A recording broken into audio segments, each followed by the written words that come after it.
State of education for children with disabilities in Pakistan. State of education है पाकिस्तान में, आपको अंदाज़ा है कि majority of people attend school, लेकिन एक बड़ा नंबर है जो स्कूलों से बाहर भी है बच्चों का। तकरीबन 2.5 करोड़ बच्चे जो हैं वो स्कूलों से बाहर हैं। सबसे ज़्यादा जो आप देखें स्कूल से बाहर बच्चे हैं वो बलूचिस्तान और KPK में आपको मिलते हैं। लेकिन इंटरेस्टिंग फैक्ट ये है कि जब हम प्रोविंशियल डाटा देखते हैं तो अनफॉर्चुनेटली सबसे ज़्यादा बच्चे जो स्कूलों से बाहर हैं वो पंजाब में हैं।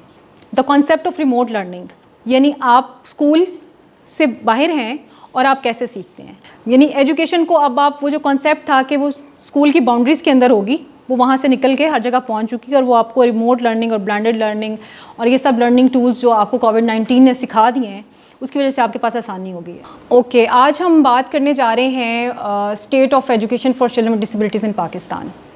चूँकि आप में से बहुत सारे लोग एजुकेशन की फ़ील्ड को ज्वाइन करेंगे, some of you will join as a teacher, some of you will join as a psychologist। तो इसके लिए आपके लिए बड़ी ज़रूरी है कि आपको ये चीज़ का अंदाज़ा हो कि जो चिल्ड्रन विद डिसेबिलिटीज़ हैं उनका एजुकेशन सिस्टम क्या है ओवरऑल पाकिस्तान में। So I tried to make a presentation for you कि उसमें मैं कम्प्रीहेंसिवली सारे सिस्टम को बता सकूं, आपके पास एक ओवरव्यू हो when you go into the field, तो आपको अंदाज़ा हो कि आपके पास क्या चैलेंजेस हैं, क्या अपॉर्चुनिटीज़ हैं, क्या सिस्टम है और आपको उसमें एज ए प्रोफेशनल अपना रोल क्या प्ले करना है। एज एन एजुकेशनिस्ट आपको किस तरह से अपना रोल प्ले करना है, एज ए साइकोलॉजिस्ट किस तरह से रोल प्ले करना है, एज ए कोऑर्डिनेटर किस तरह से अपना रोल प्ले कर सकते हैं, और अगर आपको एडमिनिस्ट्रेशन का भी मौका मिलता है तो भी आप उस सिस्टम को जानते हो कि उस सिस्टम में किस तरह से आपने जंप इन करना है and then you have to contribute in that system. So what we will discuss today is like state of education in Pakistan, education of children with disabilities, inclusive education in the country, because you know अभी हम special education की बात करते हैं, लेकिन inclusive education is the latest trend in the special education, even in the education system, so we will also talk about that. We will also discuss barriers and challenges for inclusion, and then we will discuss few of your questions. सो हम जब education system की बात करते हैं पाकिस्तान में, तो education system जो है वो डिफरेंट मिनिस्ट्रीज़ में डिवाइड है पाकिस्तान में। और चूंकि पाकिस्तान का एजुकेशन सिस्टम जो है this is one of the largest systems in the world, यानी बहुत सारी कंट्रीज़ ऐसी हैं जिनकी टोटल आबादी भी शायद इतनी नहीं है जितने आपके बच्चे स्कूलों में जाते हैं या इनरोल्ड हैं। सो शायद मिनिस्ट्री ने अपनी आसानी के लिए, गवर्नमेंट ने डिफरेंट मिनिस्ट्रीज़ को टास्क असाइन किए हुए हैं। हालांकि ये सिस्टम अभी तक हम इसको क्रिएट तो कर चुके हैं लेकिन हम इसको सक्सेस नहीं बना सके। Although the system is divided into various ministries, और इसी तरह से जो डिफरेंट एजुकेशन सेक्टर्स हैं वो भी वेरियस मिनिस्ट्रीज़ उसको गवर्न करती हैं। अगर हम पाकिस्तान के एजुकेशन सिस्टम की बात करते हैं तो उसमें जो मेजर रोल है वो ministry of federal education and professional training government of Pakistan का है।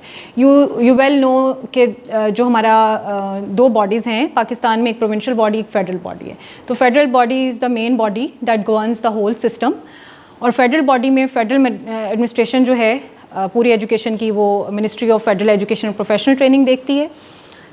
स्पेशल एजुकेशन जो रिस्पॉन्सिबिलिटी है that is in hands of federal ministry of human rights, यानी एजुकेशन है लेकिन वो ह्यूमन राइट्स वाले देख रहे हैं उसको फेडरल लेवल पे। इसी तरह से academic institutions are the responsibility of provincial governments. अब ये जो आपकी फेडरल गवर्नमेंट है ये बेसिकली पॉलिसी पे सारा काम करती है, गाइडलाइंस पे काम करती है, लेकिन जो ओवरऑल आपकी लोकल गवर्नेंस है वो प्रोविंशियल बॉडीज़ जो हैं उसको देखती हैं। और फिर प्रोविंशियल लेवल पे भी आपके डिफरेंट डिपार्टमेंट्स हैं जो कि, और मिनिस्ट्रीज़ हैं जो कि एजुकेशन को देख रही हैं। For example school education department is looking after your education, general education school system. इसी तरह से मिनिस्ट्री ऑफ स्पेशल एजुकेशन जो है वो स्पेशल एजुकेशन को देख रही है, और एक मिनिस्ट्री जो है आपकी वो टेक्निकल एजुकेशन की है, नॉन फॉर्मल एजुकेशन की है। So they are various ministries at provincial level as well. So federal government का जो रोल है वो क्या है? Curriculum development, accreditation and some financial researches. Even के जो अब करिकुलम डेवलपमेंट है वो भी आपके प्रोविंशियल लेवल पे बन रही है, यानी provinces are the responsible for curriculum development and implementation. Federal level जो है वो जस्ट प्रोवाइड्स द गाइडलाइंस। अच्छा जी, जो स्टेट ऑफ एजुकेशन है पाकिस्तान में, आपको अंदाज़ा है कि majority of people attend school, लेकिन एक बड़ा नंबर है जो स्कूलों से बाहर भी है बच्चों का, यानी आपके तकरीबन 2.5 करोड़ बच्चे जो हैं वो स्कूलों से बाहर हैं, and this is a big challenge for us. सबसे ज़्यादा जो आप देखें स्कूल से बाहर बच्चे हैं वो बलूचिस्तान और KPK में आपको मिलते हैं।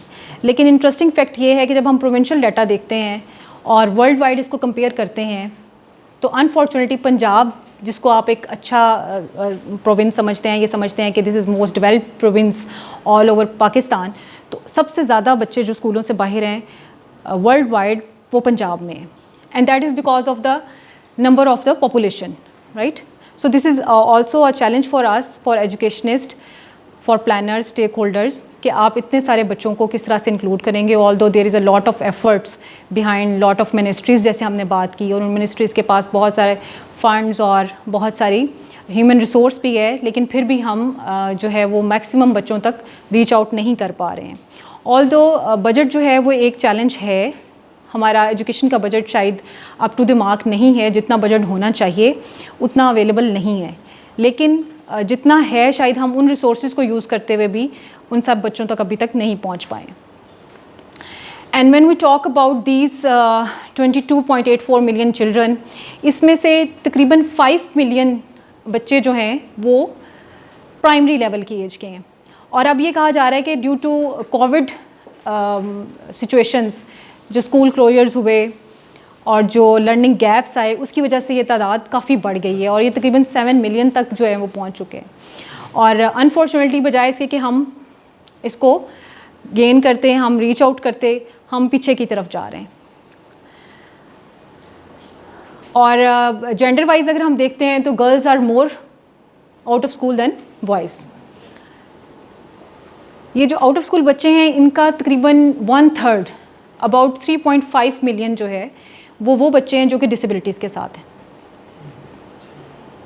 यानी आप ये समझ लीजिए कि सिर्फ 4 से 5% बच्चे डिसेबिलिटीज़ के साथ हैं जो स्कूल्स में जाते हैं, और तकरीबन 94-95% डिसेबिलिटीज़ के साथ बच्चे जो हैं वो स्कूलों से बाहर हैं। This is the largest number. और आप लोगों के पास ये एक चैलेंज भी है और एक अपॉर्चुनिटी भी है कि आप इतनी बड़ा जो पॉपुलेशन है उसके लिए कुछ काम कर सकते हैं और उनको कुछ जो है वो आप स्ट्रेंथन कोई ऐसा सिस्टम दे सकते हैं कि आप उन्हें स्कूल्स के अंदर लेके आ सकें। अब देखिए एक्सेप्टेंस कितनी आ चुकी है हमारी सोसाइटी में, स्कूल्स भी बन चुके हैं, ठीक है। हर तहसील में एक स्कूल है, स्पेशल स्कूल है, लेकिन वो एक स्कूल काफ़ी नहीं है। उसकी क्या रीज़न्स हैं वो हम आगे जाके देखते हैं। अब जब हम अपने रीजन की बात करते हैं तो ओवरऑल साउथ एशिया, जिसमें आप पाकिस्तान, इंडिया और बांग्लादेश, श्रीलंका वगैरह हम ये देखें, तो इस रीजन में ओवरऑल जो पॉवर्टी लाइन है वो बहुत ज़्यादा बिलो है। अब उसमें हमारी मेजॉरिटी हमें एक रीज़न नज़र आती है पॉवर्टी की, लेकिन अब जो रिसर्चेज रिसेंट हुई हैं उसमें हमें पॉवर्टी इतना ज़्यादा फैक्टर नहीं नज़र आती, वहाँ पे कुछ और फैक्टर्स हैं। और इंटरेस्टिंगली जो चिल्ड्रन विद डिसेबिलिटीज़ का फैक्टर्स हैं आउट ऑफ स्कूल होने के, उसमें पॉवर्टी जो है दैट इज़ ऑन नंबर 3। यानी पॉवर्टी को हम एक मेन रीज़न समझते हैं, लेकिन शायद पॉवर्टी सब कुछ नहीं होती है, ठीक है। देयर आर सर्टन रीजंस जो कि चिल्ड्रन विद डिसेबिलिटीज़ के लिए हैं। अच्छा जी, कोविड-19 की हम बात कर चुके हैं, लेकिन स्टिल ये इसलिए इतना ज़रूरी है कि हमारे पास कोई ऐसा सिस्टम मौजूद होना चाहिए कि अगर खुदा न खास्ता हमें कोई नेचुरल डिज़ास्टर्स आते हैं तो हम उसको कोप कर सकें। अभी हम ये कोविड-19 की सिचुएशंस में से पूरी तरह से नहीं निकले हैं और उसकी जो रिकवरी नहीं कर पाए हैं, उसके लर्निंग लॉसेस की। तो आप देखिए कि आपके पास ये जो फ्लड सारा आया है उसमें हमारे पास कितना चैलेंज आ गया है। अभी हमें अंदाज़ा नहीं है, अभी तक हम वो कैलकुलेशंस कर ही नहीं पाए हैं कि जो इस फ्लड की वजह से आपके पास चैलेंज आने वाला है। अगर घर लोगों के ख़त्म हो गए हैं तो स्कूल्स भी ख़त्म हो गए उन इलाकों में, ठीक है। अब घरों स्कूलों को तो बिल्ड करना और स्कूलों तक रिसाई हासिल करना तो बहुत मतलब दूर की बात है। अभी तो उनको अपने घर और सारी चीज़ें मैनेज करने में टाइम लगेगा। तो इसका मतलब है कि हमारे बच्चे जो हैं वो कॉन्टीन्यूसली कोई ना कोई चीज़ सफ़र कर रहे हैं, and we need a system जो कि नेचुरल डिज़ास्टर्स के साथ मीट कर सके। जैसे हम ये कहते हैं कि फ़्लड के लिए हमें कुछ अरेंजमेंट्स करने चाहिए। हम ये नहीं कर सकते कि हम कुदरत के ऊपर सब कुछ डाल के और उसको एक्सेप्ट कर लें कि अल्लाह की मर्ज़ी थी, ये तो अल्लाह की तरफ से कोई सैलाब आया और सब कुछ बह गया, ठीक है। हमें अपनी प्लानिंग्स करनी है कि हम उस पानी को जो फ्लडिंग की सूरत में आता है उसको हम कहाँ मैनेज कर सकते हैं, कहाँ यूज़ कर सकते हैं। सिमिलरली हमें एजुकेशन के साथ भी कुछ ऐसा प्लान करना पड़ेगा कि हम वो सारे सिस्टम डिज़ाइन कर सकें कि अगर कोई ऐसे नेचुरल डिज़ास्टर्स हमारे पास आते हैं तो हमारे पास पैरेलल सिस्टम ऑफ एजुकेशन मौजूद हो कि वो जो बच्चे उनका लर्निंग लॉस हो रहा है वो नहीं होना चाहिए। जहाँ पे कोविड-19 ने चैलेंजेस दिए हैं वहाँ हमें बहुत सारी अपॉर्चुनिटीज़ भी दी। अपॉर्चुनिटीज़ इन अ सेंस कि हमें ये बताया, हमने ये सीख लिया कि आपने रिमोट लर्निंग कैसे करनी है। The concept of remote learning, यानी आप स्कूल से बाहर हैं और आप कैसे सीखते हैं। एजुकेशन तो अब आपको वैसे भी पता होनी चाहिए, इंटरनेशनली भी एजुकेशन की फॉर्म्स चेंज हो रही हैं और वो 4 दीवारी से एजुकेशन निकल के आपके हर जगह पे, आप घर में हैं, आप कहीं पे भी हैं तो एजुकेशन पहुंच चुकी है, ठीक है। यानी एजुकेशन को अब आप, वो जो कॉन्सेप्ट था कि वो स्कूल की बाउंड्रीज़ के अंदर होगी, वो वहाँ से निकल के हर जगह पहुँच चुकी है और वो आपको रिमोट लर्निंग और ब्लेंडेड लर्निंग और ये सब लर्निंग टूल्स जो आपको कोविड-19 ने सिखा दिए हैं, उसकी वजह से आपके पास आसानी हो गई है। अनफॉर्चुनेटली हम इतना, अब तो कोविड-19 को भी हमें फेस करते हुए 4-5 साल हो चुके हैं, ठीक है, लेकिन हमने उसके लिए उस तरह से स्टिल कोई प्लान नहीं कर सके। होता वही है कि चीज़ें आती हैं, डिज़ास्टर्स आते हैं, लेकिन हम कुछ अरसे में उसको भूल जाते हैं और हम कहते हैं कि चलें अब तो काम दोबारा शुरू हो गया है। लेकिन वो डिज़ास्टर्स, वो लर्निंग लॉसेस आप रिकवर नहीं कर पाएंगे जब तक आप, अगर आप ये सोचते हैं कि आपने उनको वो मैनेज कर लिया, तो वो नहीं होगा। वो आपको किसी न किसी सूरत में नज़र आते रहेंगे। और आप देख लीजिए कि जब आप इवन जर्नल एजुकेशन की बात करते हैं तो आपके पास अब जो रिज़ल्ट्स आ रहे हैं 9th ग्रेड के, 10th ग्रेड के, उनकी क्या सूरत हाल है। सो this is a bad luck कि हमारे बच्चे 10-10, 12-12 साल स्कूल्स में रेगुलरली जाते हैं, उनके पेरेंट्स उनको 10-12 साल भेजते हैं, उनकी फ़ी पे करते हैं, लेकिन 10-12 साल के बाद उस बच्चे के ऊपर नाकामी का ऐसा टैग लगता है कि शायद वो सारी ज़िंदगी भी इसको रिकवर ना कर पाए। So there are multiple challenges for us and there are multiple opportunities for you people to contribute on those challenges. अच्छा जी, अब हम लेवल्स ऑफ एक्सक्लूजन पे बात करते हैं। एक्सक्लूजन का मतलब ये है कि वो कौन सी ऐसी कंडीशंस हैं जिनकी बेसिस पे हम इन बच्चों को स्कूल्स में नहीं ला पा रहे हैं। तो आपके ख्याल में ये जो लिखी हुई हैं, इनके अलावा भी कोई है? डेस्टिट्यूशन मीन्स पॉवर्टी, ठीक है, पॉवर्टी है, जेंडर बेस्ड एक्सक्लूजन है, इसी तरह से जोग्राफिकल लोकेशन है। जोग्राफिकल लोकेशन का मतलब ये है कि ऐसे इलाकों में स्कूल्स नहीं है जहाँ पे जोग्राफिकल लोकेशंस बहुत डिफ़िकल्ट हैं। फॉर एग्ज़ाम्पल आप पहाड़ी इलाकों में देखिए, रिमोट एरियाज़ हैं, इवन के पंजाब के भी रिमोट एरियाज़, सिंध के रिमोट एरियाज़, बलूचिस्तान के रिमोट एरियाज़। आप ये देखिए कि जो सहराई इलाके हैं वहाँ पे आपको कहाँ स्कूल मिलेगा। 20-20 किलोमीटर पे एक स्कूल है, 30-30 किलोमीटर पे स्कूल है। इवन कि आपके नॉर्मल, जिसको आप जर्नल एजुकेशन सिस्टम कहते हैं, वो स्कूल्स भी मौजूद नहीं हैं। तो this is one of the challenge. हमें यहाँ पे बैठे हुए, हम में से बहुत सारे लोग, चूँकि हमारा एक्सपोजर यहीं पे रहता है और हम ये समझते हैं कि हमें तो यहाँ, जैसे we are in a big city Lahore में, आपको हर कोने पे एक स्कूल मिल जाता है, ठीक है। अगर पब्लिक स्कूल नहीं भी है तो हर दूसरी तीसरी गली में एक प्राइवेट स्कूल मौजूद है और बच्चे किसी ना किसी तरह से एजुकेशन को ले ही लेते हैं ना, एक्सेस हो ही जाती है उनकी। लेकिन कुछ जोग्राफिकल सिचुएशंस इतनी डिफ़िकल्ट हैं उन इलाकों में कि वहाँ पे स्कूल तक पहुँचना बहुत मुश्किल है। और वहाँ चूँकि वो स्कैटर्ड होते हैं, आप थोड़ा सा ये भी ज़रा अंदाज़ा कीजिए कि वो स्कैटर्ड होते हैं और वो बाज़ुकात 10-10, 20-20 किलोमीटर के रेडियस में थोड़ी सी आबादी होती है, यानी कोई 30-35 बच्चे स्कूल जाने के। अब 30-35 बच्चों के लिए आप कैसे एक स्कूल पूरे का पूरा रिसोर्स क्रिएट करेंगे, इंफ्रास्ट्रक्चर क्रिएट करेंगे, आप वहाँ पे टीचर्स की सैलरीज मैनेज करेंगे। इसका मतलब है we need some parallel system, और दुनिया में हो रहा है। Australia is one of the example. Australia आपको पता है बहुत लार्जेस्ट आपका कॉन्टिनेंट है, ठीक है। उसमें भी बहुत रिमोट एरियाज़ हैं। रिमोट एरिया से मुराद है कि बहुत बड़ा इलाका है, फैला हुआ इलाका है, स्कैटर्ड पॉपुलेशन है। तो उन्होंने उसके लिए रिमोट एजुकेशन का सिस्टम बनाया हुआ है।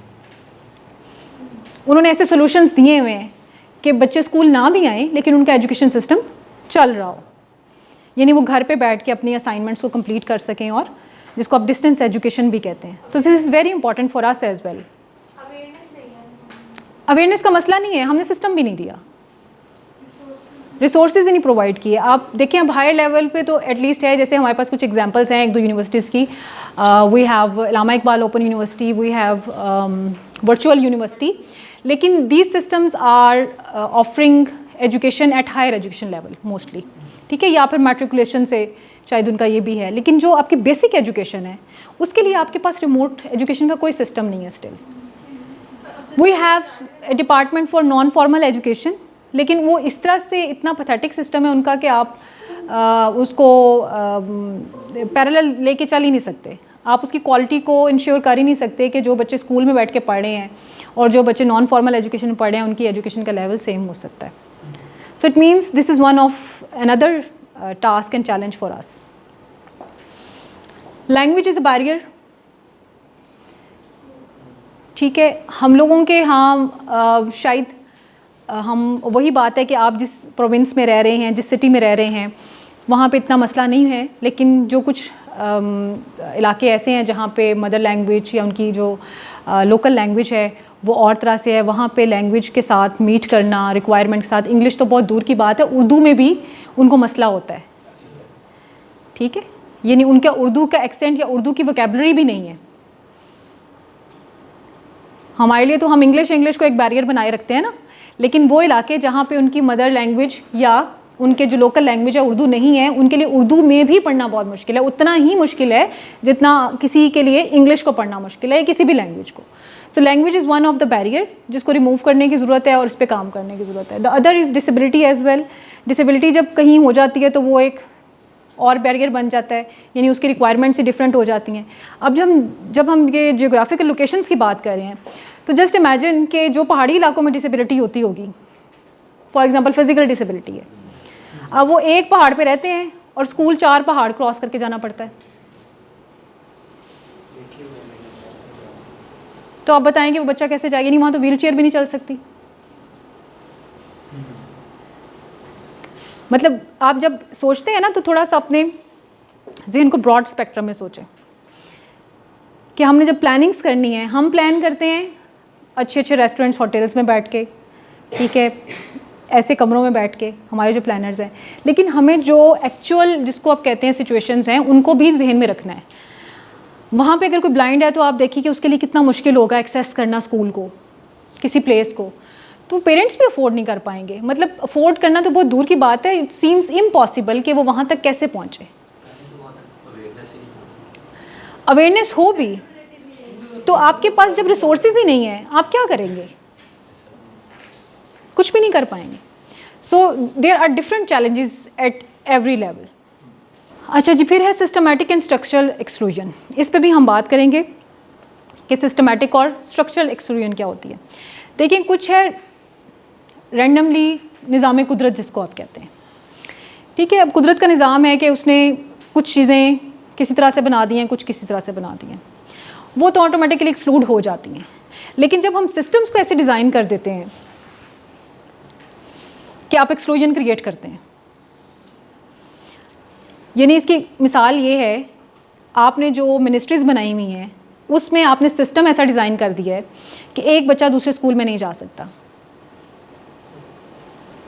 मेरा एक पेपर था, उसका टाइटल है cross road of 2 isolated words.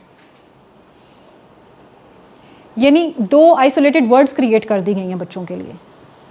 ये तो एक जर्नल डोमेन है जब हम डिसेबिलिटी और जनरल एजुकेशन की बात करते हैं. अदरवाइज़ भी अगर आप जर्नल बच्चों की बात भी करते हैं जो कि आम स्कूलों में बच्चे पढ़ते हैं, वहाँ पे भी डिफरेंट स्ट्रीम्स ऑफ एजुकेशन है. ठीक है, यानी वहाँ पे भी कोई डिफरेंट लेवल्स हैं. एक प्राइवेट स्कूल है, एक पब्लिक स्कूल है, एक एलीट स्कूल है, एक स्ट्रीट स्कूल है. तो वहाँ पे भी आपने डिफरेंट स्ट्रीम्स बना दी हैं.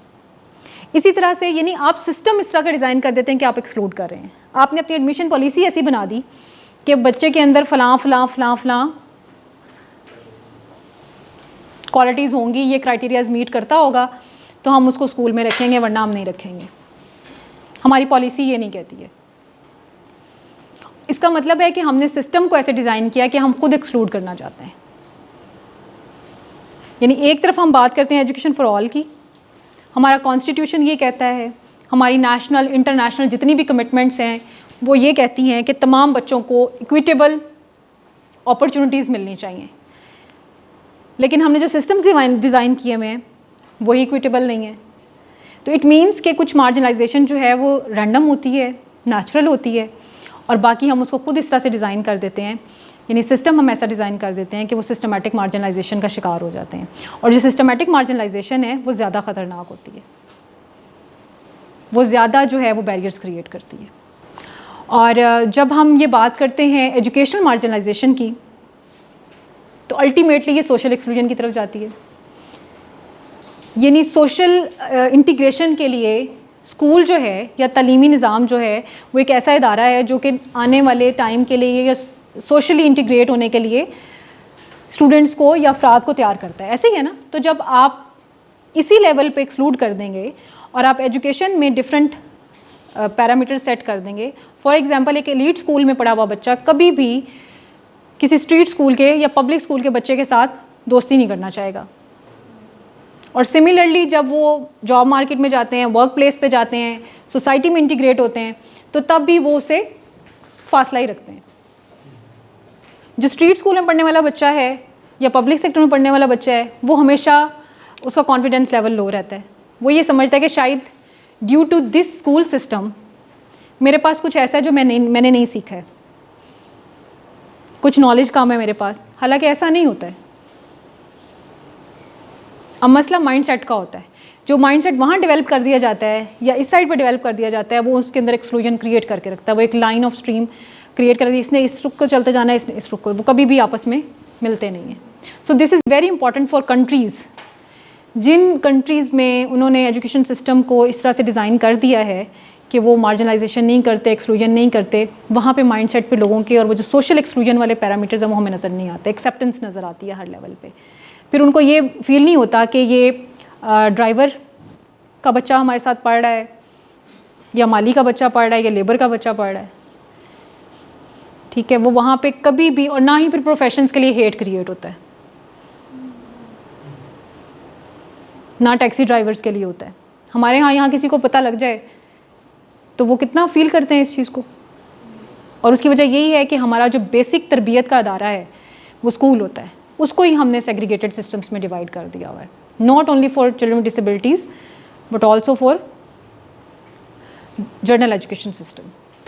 सो इस पे हम बात कर चुके हैं कि जो चिल्ड्रन विद डिसेबिलिटीज़ हैं वो किस तरह से उनकी एजुकेशन है। और एक और चीज़ जो हमारा system of education for children with disabilities है, that is based more on medical model. Medical model का मतलब ये है कि आप जैसे मेडिकल मॉडल में आप ये समझते हैं कि जो भी पेशेंट है उसको एक अलग जगह पर रख के उसको ट्रीट करना चाहिए, क्लिनिकल ट्रीटमेंट बेसिकली। दुनिया भर में ये मेडिकल मॉडल सिस्टम जो है वो ख़त्म हो चुका है। 80s के बाद से ख़ास तौर पे सारी दुनिया जो है वो सोशल मॉडल पे आ चुकी है।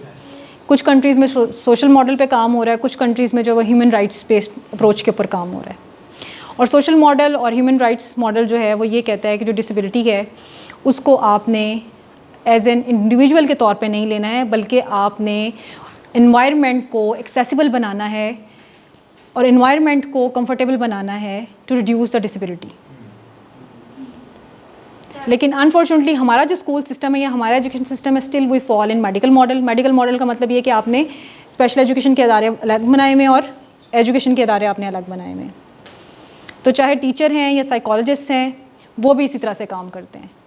खैर एजुकेशन सेक्टर में तो साइकोलॉजिस्ट की अभी तक कोई इंपॉर्टेंस को महसूस ही नहीं किया गया। प्राइवेट सेक्टर वाले इस चीज़ की नीड को अंडरस्टैंड करते हैं and few of good chains of private sector they are hiring psychologist as a regular member of their faculty.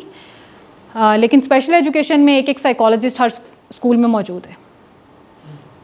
So it is very important to know all this system for all of you, कि आप उस system को जानें और उस system के जो challenges हैं उसका आपको पता हो। So the system is still like medical model और उस पर काम करें अनटिल और अनलेस कि आप सोशल मॉडल ये कहता है कि आप उनको अलग नहीं बिठा सकते। You have to mainstream all those kids.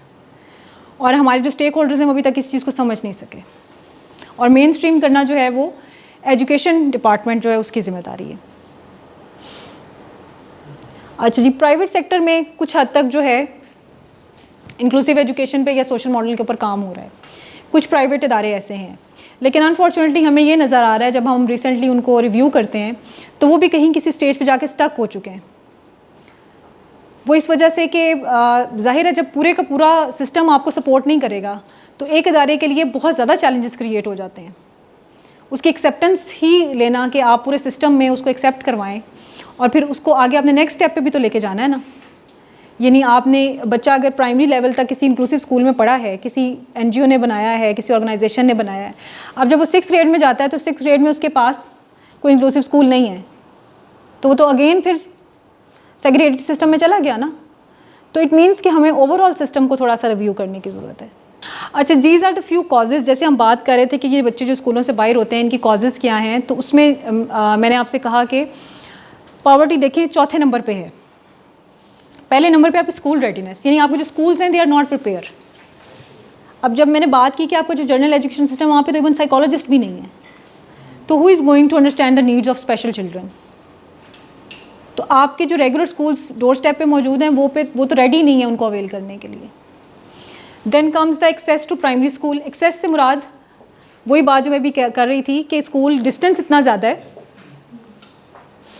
कि वो बच्चे के लिए वहाँ तक पहुँचना मुश्किल है। आप जितना मर्ज़ी प्लान कर लें, आप सोच लें कि मैं इसको एजुकेशन देना चाहती हूँ, माँ सोचे कि हाँ जी मैंने तो इसको पढ़ाना ही पढ़ाना है, तो एक्सेसिबिलिटी जो है this is one of the other reason.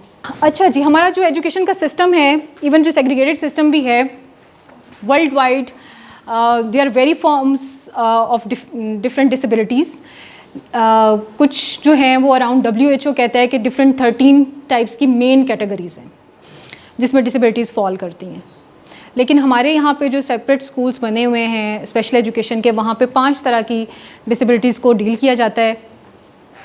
एक हेयरिंग इम्पेयरमेंट के साथ, एक विजुअल इम्पेयरमेंट के साथ, फिज़िकल इम्पेयरमेंट के साथ, और एक स्लो लर्नर्स के साथ जो है ना वो बनाया हुआ है so called. Although I am totally against of this category.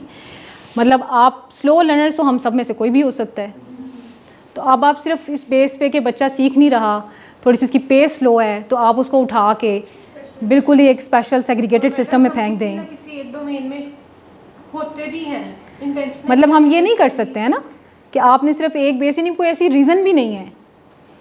तो मैं इस वाली 5वीं कैटेगरी की तो बिल्कुल अगेंस्ट हूँ। अगर इस पर मुझे कभी बात करने का मौका भी मिलता है या मुझे कभी इनवाइट भी किया जाता है कि जी आप इस पर हमें कोई सर्विसेज, तो आई टोटली हैंड्स अप के ये तो मैं समझती हूँ कि आप गुनाह कर रहे हैं, गुनाह के ज़िम्मे में आता है।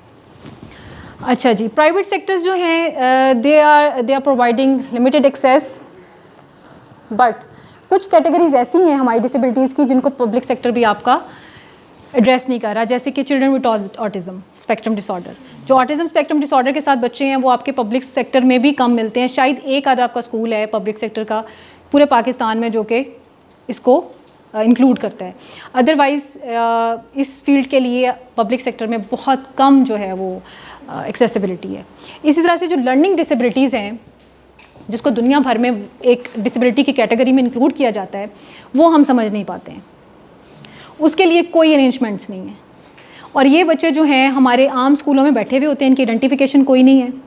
और ये अल्टीमेटली होता क्या है, बच्चा इस सीट से उस सीट पे जाता है, उससे पीछे वाली सीट पे जाता है लास्ट पे, और उसके बाद क्लास से बाहर और फिर स्कूल से बाहर। क्लास से बाहर पनिशमेंट मिलती है ना, पहले टीचर कहता है नहीं वहाँ चले जाओ, वहाँ खड़े हो जाओ, क्लास के कोने में जाके खड़े हो जाओ, तुम्हें तो कुछ आता ही नहीं है। उसके बाद कहता है क्लास से बाहर जाके खड़े हो जाओ, और फिर अल्टीमेटली उसके पेरेंट्स को बुलाया जाता है और कहा जाता है कि ये तो कुछ पढ़ता ही नहीं है, बड़ा ढीठ है, और आप इसको घर ले जाएं। हमारा रिज़ल्ट ख़राब हो रहा है, हमारे बाकी बच्चे इसकी वजह से डिस्टर्ब होते हैं, और ये होता है और वो होता है, और अल्टीमेटली वो बच्चा स्कूल से बाहर हो जाता है। तो this is unfortunate for that child. इस तरह से सीवियर और मल्टीपल डिसेबिलिटीज़ हैं जिसमें कि सीवियर हेल्थ कंडीशंस के साथ बच्चे होते हैं जिनके साथ मल्टीपल डिसेबिलिटीज़ होती हैं। For example a blind and a deaf, उसका तो कोई मतलब फ्यूचर ही नहीं है हमारे स्कूल्स में, कहीं उसकी जो है वो एक्सेप्टेंस नहीं है। इसी तरह से कुछ डिसेबिलिटीज़ फिज़िकल डिसेबिलिटीज़ हैं जो कि प्रोफाउंड लेवल पे होती हैं, मतलब बेड लेइंग होती हैं, like cerebral palsy, like muscular dystrophy. तो वो स्कूल्स तक आना जाना, यानी वो बेड लेइंग है वो, लेकिन उन्होंने ज़िंदा तो रहना है, बेचारों ने जीना है ना, जितना साल भी जीना है, तो उनके लिए कोई मसरूफियत नहीं है, कोई उनके लिए स्कूल का सिस्टम नहीं है।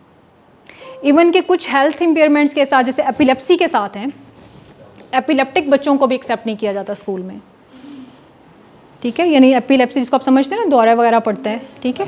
तो क्योंकि आपके पास स्कूल्स में मेडिकल कंडीशंस इतनी इक्विप्ड नहीं है, you do not have medical assistance for them, appropriate medical assistance for them, तो उन्हें भी रिफ्यूज़ कर दिया जाता है। अच्छा जी, अब कुछ लेवल्स होते हैं एजुकेशन के। लेवल्स आप समझते हैं ना, प्राइमरी लेवल, सेकेंडरी लेवल, ठीक है, मिडिल लेवल। अब एक बड़ा इंपॉर्टेंट लेवल ऑफ एजुकेशन जिसको दुनिया भर में सबसे ज़्यादा इंपॉर्टेंस दी जाती है, that is pre schooling, early intervention जिसमें आती है, जी बिल्कुल, जिसको अर्ली चाइल्डहुड एजुकेशन आप कहते हैं। अच्छा, कुछ डिफरेंट कंट्रीज़ का इसमें डिफरेंट कॉन्सेप्ट है। कुछ कंट्रीज़ तो वो कहती हैं कि आप बच्चे को स्कूल ही 7-8 साल के बाद आप भेजना शुरू करें, लेकिन वो प्री स्कूलिंग के लिए बच्चों को घर में होम बेस्ड कोई ना कोई ऐसी एक्टिविटीज़ या उनके पास ऐसे प्लान्स हैं जो वहाँ पे देते हैं। और जो कंट्रीज़ इस तरह का प्लान नहीं है, जो कि 3 साल से बच्चे की एजुकेशन शुरू कर देते हैं, वहाँ पे इस चीज़ पे बहुत ज़्यादा फोकस किया जाता है, क्योंकि ये कहा जाता है कि जो अर्ली ईयर्स होते हैं बच्चे की डेवलपमेंट के, that are very important and critical for the cognitive development and motor development. और ये प्रैक्टिस भी देखी गई है, ये रिसर्च बेस्ड भी है कि जो बच्चे अर्ली लेवल पे अच्छी एजुकेशन लेते हैं, जिनकी बेसिक्स अच्छे होते हैं, वो फिर आगे जाके उनके सारी चीज़ें बेहतर हो जाती हैं। जब हम बात करते हैं चिल्ड्रन विद डिसेबिलिटीज़ के हवाले से, तो उनके लिए तो ये स्टेज ज़्यादा क्रिटिकल होती है, because when we talk about children disabilities education और स्कूलिंग, तो वहाँ पे बच्चे स्कूल में सिर्फ एजुकेशन नहीं ले रहे होते, बल्कि बहुत सारी रेफरल सर्विसेज भी उन्हें वहाँ मिल रही होती हैं, like speech therapy, physiotherapy, occupational therapy, conductive education भी वहाँ होती है। तो इट मीन्स कि वहाँ पे आप उसको एक कंप्लीट पूरा पैकेज दे रहे होते हैं उसकी रिहैबिलिटेशन के लिए। और जब आप वो बहुत सारा पीरियड उसका गवा देते हैं, तो उसके बाद जो उसकी रिहैबिलिटेशन का प्रोसेस है वो बहुत स्लो हो जाता है। उसकी जो कंडीशंस होती हैं उनमें प्रोग्रेसिवनेस आ जाती है, वो ज़्यादा स्वेयर होना शुरू होती हैं। लेकिन अनफॉर्चुनेटली पाकिस्तान में हमारे पास एज सच अर्ली एजुकेशन, ख़ास तौर पे जब हम चिल्ड्रन डिसेबिलिटीज़ की बात करते हैं, तो बहुत लिमिटेड जो है वो सोल्यूशंस मौजूद हैं। ऑल्दो पब्लिक सेक्टर में भी अब इन्होंने अर्ली चाइल्ड एजुकेशन प्रोग्राम शुरू कर लिए, और प्राइवेट सेक्टर्स में तो हमें बहुत ज़्यादा देखने को मिलता है अर्ली एजुकेशन पे प्रोग्राम्स। लेकिन अगेन हमने अर्ली एजुकेशन को शायद अगर आप उनका कॉन्टेंट्स देखें, उनके करिकुलम्स देखें, उनकी एक्टिविटीज़ देखें, तो वो हम ऐसे जैसे उन्हें हम कोई मैट्रिक की तैयारी करवा रहे हैं। इतनी मोटी मोटी किताबें, उनके अंदर इतना मतलब उनको बर्डन्स, यानी बच्चों को 3-4 साल की उम्र में इतना मेंटली बर्डनाइज कर दिया जाता है कि मेरे ख्याल में वो जो उसका फ़ायदा होना था वो उल्टा नुकसान हो रहा होता है। मैम हालांकि प्री लेवल पे या तो ट्रेसिंग होती है या एक्टिविटी बेस्ड, वो सारी एक्टिविटी बेस्ड एजुकेशन है। उन्होंने इसको सारा एकेडमिक्स से यानी रिलेट कर दिया है। जैसे एक ये सिस्टम चल चुका है ना हमारे यहाँ कि जी वो मैट्रिकुलेशन की प्रिपरेशन से पहले pre 9th 7th 8th class में शुरू करा दी जाती है। तो यही कॉन्सेप्ट उन्होंने बना दिया है कि जो अर्ली एजुकेशन है ना, उसको जी 1-2 की तैयारी के लिए उसके पीछे बेसिक्स में तैयार करवाना है। और उसकी वजह से बच्चे इतने बर्डनाइज हो जाते हैं कि वो मेरे ख्याल में उनकी वो सारी ग्रोथ, जितने भी ग्रोथ के सारे एस्पेक्ट्स हैं, चाहे फिज़िकल ग्रोथ है या मेंटल ग्रोथ है, वो सारी की सारी उसके ऊपर इफ़ेक्ट्स होते हैं। अच्छा जी, सेकेंडरी एजुकेशन जो है पर्सन विद डिसेबिलिटीज़ के लिए पब्लिक सेक्टर में कुछ कॉलेजेस हैं, 4 या 5 कॉलेजेस हैं पूरे पंजाब में, और इसी तरह से पाकिस्तान में आप देखेंगे तो कुछ 6-7 हैं जहाँ पे सेग्रीगेटेड उन्हें एजुकेशन दी जा रही है। अदरवाइज़ हायर एजुकेशन में अब वो जो थोड़ी सी जिनके पास सोशल इंक्लूजन के कुछ स्किल्स आ जाती हैं, वो तो जनरल एजुकेशन के इदारों में चले जाते हैं। जनरल एजुकेशन के हायर एजुकेशन इंस्टीट्यूट्स हैं, उनकी बात कर रही हूँ, वहाँ पे चले जाते हैं और अपनी एजुकेशन को कंटिन्यू कर लेते हैं। अदरवाइज़ लेस देन 1%, बल्कि अगर आप ये कहें कि लेस देन 0.5% बच्चे जो डिसेबिलिटीज़ के साथ हैं वो हायर एजुकेशन में एनरोल होते हैं। ऑल्दो अच्छी बात ये है कि इस वक्त जो हायर एजुकेशन कमीशन है उसने हायर एजुकेशन इंस्टीट्यूशंस को एक पॉलिसी गाइडलाइन दी है कि आप किस तरह से जो डिसेबिलिटीज़ के साथ बच्चे हैं आपने उनको एनरोल करना है, उनके लिए अपने इंफ्रास्ट्रक्चर को एक्सेसिबल बनाना है, उनके लिए जो एकेडमिक्स हैं चाहे वो करिकुलम से रिलेटेड हैं, एग्जामिनेशन से रिलेटेड हैं, उनके ऊपर आपने उनको फैसिलिटेट करना है, यानी उनको बाउंड किया जा रहा है अदारों को कि आप इनके लिए अरेंजमेंट्स करें। लेकिन अगेन मसला वही है कि जब आपके बच्चे सिर्फ 4-5% बच्चे स्कूल से ही निकलेंगे तो उसके बाद कितने % बच्चे जो हायर एजुकेशन तक आ सकेंगे? उतना ही आएंगे ना जितने निकलेंगे।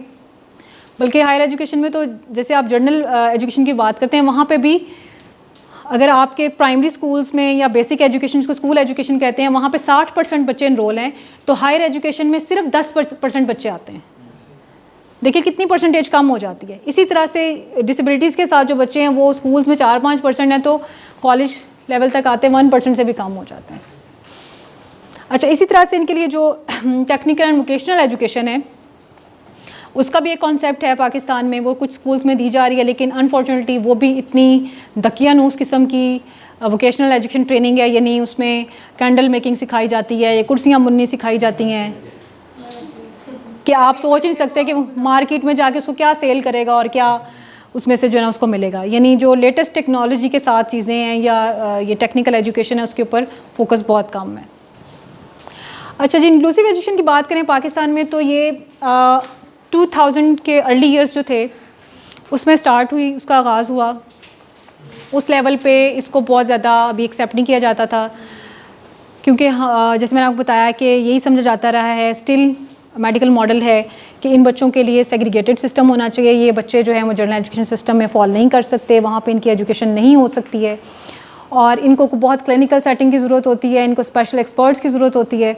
तो इनके लिए एजुकेशन जो है वो इसी तरह की होनी चाहिए, इनको सेपरेट स्कूल्स में रखना चाहिए। तो इब्तिदा में तो लोग इसके अगेंस्ट थे। जब ये बात की जाती थी तो कहा जाता था कि ये आपको इंटरनेशनल एजेंडा पे बात कर रहे हैं, ये बाहर की बातें हैं, हम यहाँ इम्प्लीमेंट कैसे कर सकते हैं, हमारे रिसोर्सेज तो इस तरह के हैं ही नहीं हैं। लेकिन बात ये है कि हमारा तो जैसे मज़हब है, इवन आप जिस भी मज़हब की बात कर लें, कोई भी मज़हब एक्सक्लूड करने को नहीं कहता है। ये हमारे कल्चरल बैकग्राउंड्स हैं जो डिफरेंट तरह के मिथ्स क्रिएट करते हैं डिसेबिलिटीज़ के लिए। बिल्कुल ठीक है, यानी कहीं ये समझा जाता है कि ये कोई नेचर की तरफ से आपके लिए बदला है, कोई आजमाइश है। कहीं ये समझा जाता है कि जी ये कुछ हमारे रिलीजन्स ऐसे हैं जहाँ पे ये समझा जाता है कि जी ये कोई अल्लाह की तरफ से भेजे हुए स्पेशल लोग हैं, इनसे दुआ करवाई जाए, इनको मंदिरों मस्जिदों में बिठा दिया जाए। पैसे पकड़ा के चलते चलते पैसे पकड़ा के चले जाते हैं। ठीक है, तो ये मतलब इस तरह के जो मिसकंसेप्शंस हैं ये हमारी सोसाइटी में कल्चरली डिराइव्ड हैं। अदरवाइज़ रिलीजन्स, आपको कोई भी रिलीजन देखें वो ये नहीं कहता कि आप ह्यूमन बींग्स को जो है वो अलग करें और किसी ऐसी बेसिस के ऊपर कि अगर कोई सुन नहीं सकता या बोल नहीं सकता तो वो किसी काबिल नहीं है। अच्छा जी, अगर हम इनको, जैसे मैंने आपसे बात किया कि ये हमें लेट 90s और अर्ली 20s में ये सूरत हाल नज़र आती है, तो हमारे पास 4 डिफरेंट स्टेजेस में, मैंने इसको 4 डिफरेंट डिकेड्स में मैंने इसको बेसिकली डिवाइड किया है जिससे आप इसकी अंडरस्टैंडिंग ले सकते हैं।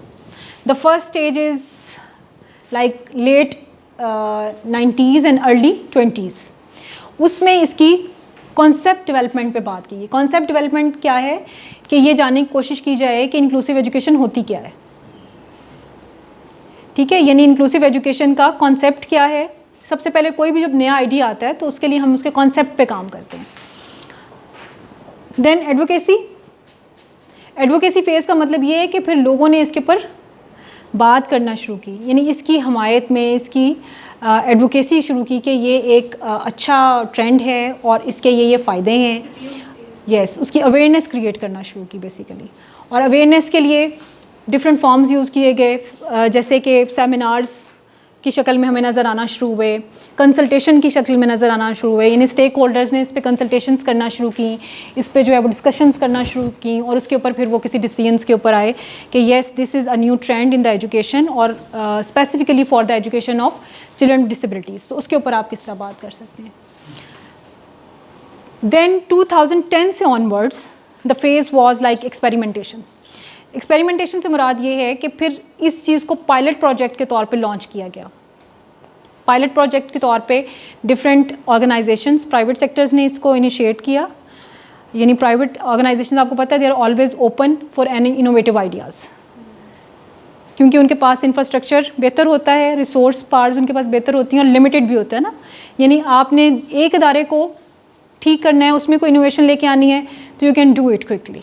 लेकिन पब्लिक सेक्टर में चूँकि आपके पास एक बड़ा निज़ाम होता है, बड़ा सिस्टम होता है, तो एक बड़े सिस्टम के अंदर कोई भी तब्दीली लेके आना हो तो आपको उसके लिए पहले प्लानिंग्स करनी पड़ती हैं, रिसोर्सेज जनरेट करने पड़ते हैं, ह्यूमन पावर अरेंज करनी पड़ती है, then you can initiate anything. So this phase was for experimentation. और एक्सपेरिमेंटेशन हमें नज़र आई कुछ प्राइवेट NGOs में और पब्लिक सेक्टर में भी। इसको 2 साउथ पंजाब के जो डिस्ट्रिक्ट्स थे वहाँ पे लॉन्च किया गया। देन दिस पीरियड जिससे आप गुजर रहे हैं अब, this is a period of maturation age. Means कि अब इसको टोटली एक्सेप्ट कर लिया गया है और वो जो हमारी फाइंडिंग्स थी डिफरेंट पायलट प्रोजेक्ट के थ्रू, उसको अब मैच्योर करने की कोशिश की जा रही है। और अब इस टाइम आपका जो जनरल एजुकेशन की मिनिस्ट्री है वो भी इस चीज़ को एक्सेप्ट कर रही है और वो कोशिश कर रही है कि हम किस तरह से इसके ऊपर काम करके और किस तरह से सारी कंसल्टेशंस करके कुछ अरेंजमेंट्स करके इसको हम इम्प्लीमेंट कर सकें।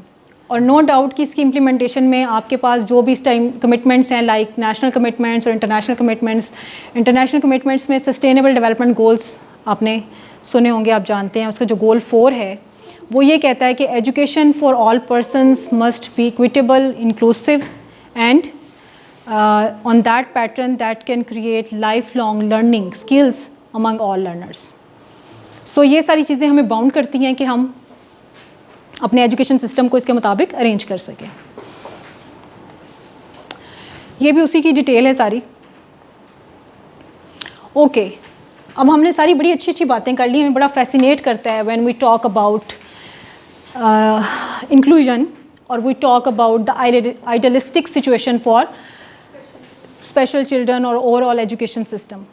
लेकिन जब हम ये बात कर रहे हैं कि system is such a huge system और उसमें हमारे पास इतना बड़ा सिस्टम है कि जहाँ शायद तादाद बच्चों की, एक तरफ वो बच्चे हैं जो स्कूलों में जा रहे हैं और एक तरफ वो बच्चे हैं जो स्कूलों से बाहर हैं, तो so they make a large number. और हमें जब उनको इंक्लूड करना है तो डेफिनेटली हमारे पास कई तरह के बैरियर्स हैं। अब वो बैरियर्स में इंफ्रास्ट्रक्चर का बैरियर, ठीक है, आपका कंटेंट या करिकुलम का barrier, then teachers training barrier, ठीक है, यानी हमने ये बात की कि teachers are not ready there, they are not skilled there. अब हम जब ये बात करते हैं कि एक्सेप्टेंस की फेज़ से हम गुजर चुके हैं, तो नो डाउट कि जो इवन जनरल एजुकेशन टीचर्स हैं वो भी इस चीज़ को एक्सेप्ट कर चुके हैं, वो भी इस चीज़ को अंडरस्टैंड कर चुके हैं कि एजुकेशन जो है this is a right of every child. लेकिन मसला ये है कि how to do this is a big barrier for them. So इन सब बैरियर्स को भी हमें क्रॉस करना है, अभी इन बैरियर्स के ऊपर काम करना है और काम हो रहा है। ऑल्दो कि बहुत स्पीड जो है इतनी ज़्यादा क्विक नहीं है। और वही बात है कि देयर आर मल्टीपल फैक्टर्स। हम कोशिश करते हैं, हम प्लान करते हैं, वैसे हमारा 5 ईयर्स का प्लान होता है, राइट। 5 ईयर्स के प्लान में कोई 2-2.5 साल बाद गवर्नमेंट के जो है वो यानी पॉलिटिकल इंस्टेबिलिटी हो जाती है, समटाइम्स हमारे पास नेचुरल डिज़ास्टर्स हो जाते हैं, तो हमें बहुत अच्छा सा एक बहाना मिल जाता है कि हमारे जो टारगेट्स है वो हम अचीव नहीं कर पाए। मैडम हमारे यहाँ तो मोस्टली ऐसा ही होता है, यानी हम वो चीज़ें अचीव नहीं कर पाते हैं।